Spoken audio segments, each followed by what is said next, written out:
ஜீவநீரோடை ஊழியங்கள் வழங்கும் இதயத்திற்கு இன்று ஒரு சிந்தனை.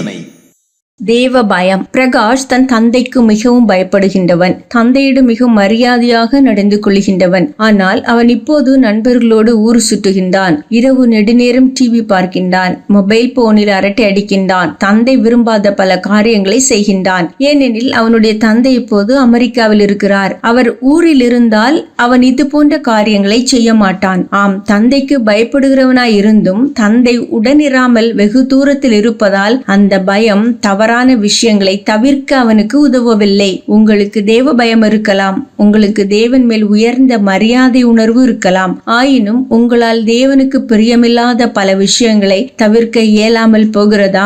ஒருபுறம் தேவ பயத்தை மனதில் வைத்துக் கொண்டே மறுபுறம் மனதின் விருப்பங்களுக்கு சாய்ந்து வாழ்கின்றீர்களா? ஒருபுறம் தேவன் மேல் அதிகமான கனத்தையும் மரியாதையும் வைத்துக் கொண்டு மறுபுறம் தேவனை கனப்படுத்தாத காரியங்களை செய்வதை விட்டுவிட இயலாமல் இருக்கின்றீர்களா? இதற்கு காரணம் எதுவாயிருக்கும்? உங்கள் தேவன் பரலோகத்தில் இருக்கின்றார், ஆனால் உங்களோடு இல்லை. நீங்கள் தேவனை தூரத்தில் இருப்பவராக உணர்கின்றீர்கள். அருகில் அவர் உங்களோடு இருப்பதாக உணரவில்லை. ஆம், தேவன் உங்களோடு இருப்பதாக உணரவில்லை.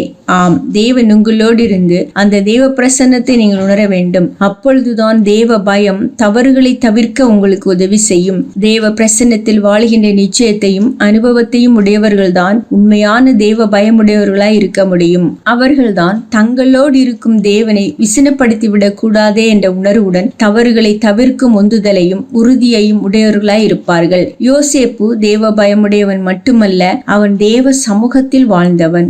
தேவன் அவனோடு இருந்தார். எனவே பாவ சோதனை வந்தபோது அவனால் அந்த பாவத்திற்கு எதிர்த்து நின்று அதனை ஜெயிக்க முடிந்தது.